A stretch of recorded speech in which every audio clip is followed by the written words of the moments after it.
자, 14억 원을 가상화폐로 보내라. 어떤 사건이죠? 네, 이게 지난해 8월이었습니다. 비트코인 14억을 보내라면서 신천지 교회를 협박한 이제 50대 남성에게 실형이 선고됐습니다. 이 50대 남성 지난해 8월에 14억 4천만 원을 비트코인으로 보내지 않으면 이제 신천지 교회 12지파 중 어느 곳을 독살하겠다 이런 협박 편지와 함께 독극물 20g 정도를 담아서 이 경기도 가평에 있는 연수원 등 두 곳에 보낸 혐의를 받고 있습니다.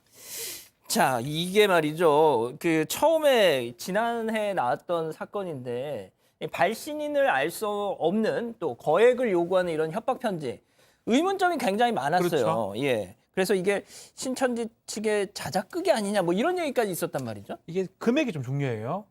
14억 4천입니다. 어. 14400. 14만 4천 명이라는 게 구원의 숫자입니다, 사실은. 그래서 금액을 딱 봤을 때는 뭔가 신천지하고 연관성이 꽤 있어 보이고. 교리적인 의미가 좀 있는 그렇죠. 거군요. 저 숫자가 되게 중요합니다. 어. 그 사람들만 구원을 받을 수가 있도록 지금 교리가 돼 있기 때문에.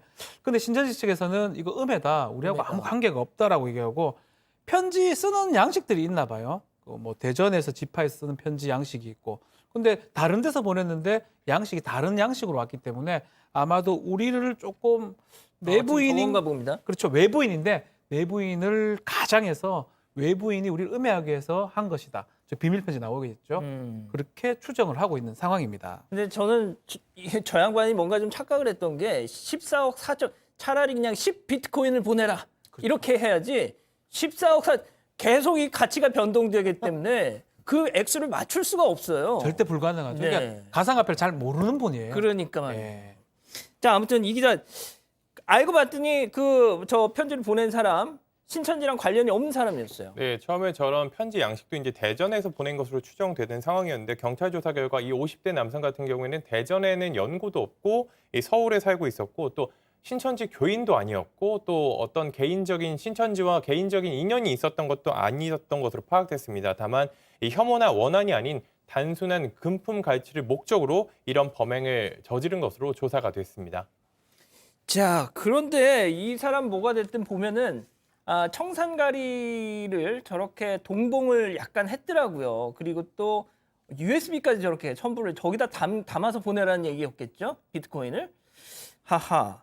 근데 아무튼 뭔가 상당히 좀 딱 봐서 그냥 모르는 사람이 와선 이거 좀 치밀해 보인다라는 생각을 할 수도 있었겠어요. 뭐 사실 가상화폐라고 보내는 거 방금 뭐 우리가 이야기를 하고 있지만 사실 뭐 어떤 중개소에서 그냥 14억 4천만 원치 주세요 이런 비트코인 그만큼 잘라서 이렇게 그걸 나누어서 보내주기는 보내주는데 저 USB까지 있으니까 아마 저게 제가 봐선 지갑일 거예요. 그 지갑에 돈을 담아서 보내라. 그럼 사실 그 거래소를 이용하지 않았기 때문에 저 돈을 가질 수 있는데 결국 저 돈이 환가가 되려면 또 거래소에 가야 되는 거거든요. 그렇기 때문에 거듭 말씀드리지만 뭐 비트코인을 가지고 완전 범죄 저는 절대로 완전 범죄 아니다. 저 왼쪽이 청산가리 같네요. 예. 절대로 완전 범죄 아니다라고 하고 특히 저런 독극물은 굉장히 엄격하게 좀 이렇게 관리를 해줬으면 좋겠습니다. 저게 진짜인지 가짜인지 몰라도 저 독극물이 저렇게까지 첨부되는 거는 분명히 국가에서 독극물에 대한 어떤 관리 시스템도 조금 소홀했지 않았냐 생각도 들고 이 사람이 원래는 서울에 사는 사람이 수원까지 가서 수원에서 등기 속달을 했다고 하니까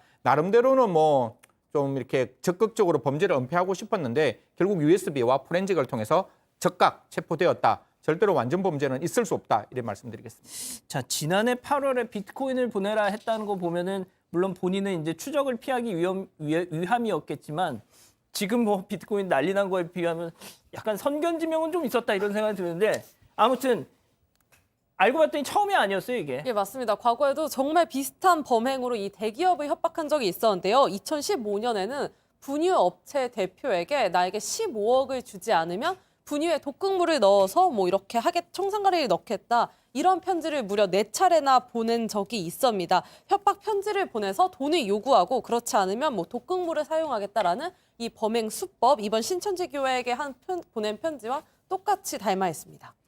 자, 이 범행 수법 또 이 협박 내용 승현님 잠깐 좀 정리를 해주시죠. 네, 사실 이게 동일한 수법이 나와 있는데 사실 징역 2년을 받았어요. 그 당시에 어떤 특정 분유업체에게 이야기했을 때 그때 조금 적극적인 교정에서 이 사람이 행동 교정을 했어야 되는데 첫 번째 너무 형이 낮았다. 그러니까 나오고 난 다음에 또 한번 해보겠다라는 충동이 발생했다라고 보는 것이고 두 번째는 그 2년 동안 좀 교정 당국에서 이런 사람들이 재범이 어떻게 안 될지 이 사람의 성행위 교정이 좀 부족했다. 물론 이거는 뭐 교정 당국에 헌신하고 노력하는 과정이 있지만 좀 이런 부분에 대해서 좀 적극적으로 제대로 된 교정이 좀 필요하다. 성행의 교정이 필요하다 이렇게 말씀드리겠습니다. 일단 끝까지 범행을 부인했다고 하는데 변호사님 뭐가 네. 됐든 형량이 좀 늘었어요. 그렇죠. 사실은 공갈죄고 공갈죄를 달성하지 못했습니다. 미수죄입니다. 공갈죄는 공포심을 주어서 재물의 세상 이익을 얻었을 때 성립하는 범죄인데 공갈 미수라면 좀 약하게 받을 것으로 지금 보는데 징역이 상당히 많이 나왔어요. 오. 6년이 나왔습니다. 그 이유는 6년. 6년이 어허. 상당히 많이 나온 거예요. 어. 10년 이하의 징역 또는 2천만 원의 벌금이긴 한데 10년까지 나오는 경우는 드뭅니다. 아. 그 여러 가지 이유 중에 가장 큰 게 전과가 있었다는 거 하고요. 아. 그리고 금액 자체가 커요. 예. 비트코인으로 달라고 하지 않고 그렇죠. 14억을 달라고 하니까 양형 기준이 상당히 올라가 버립니다.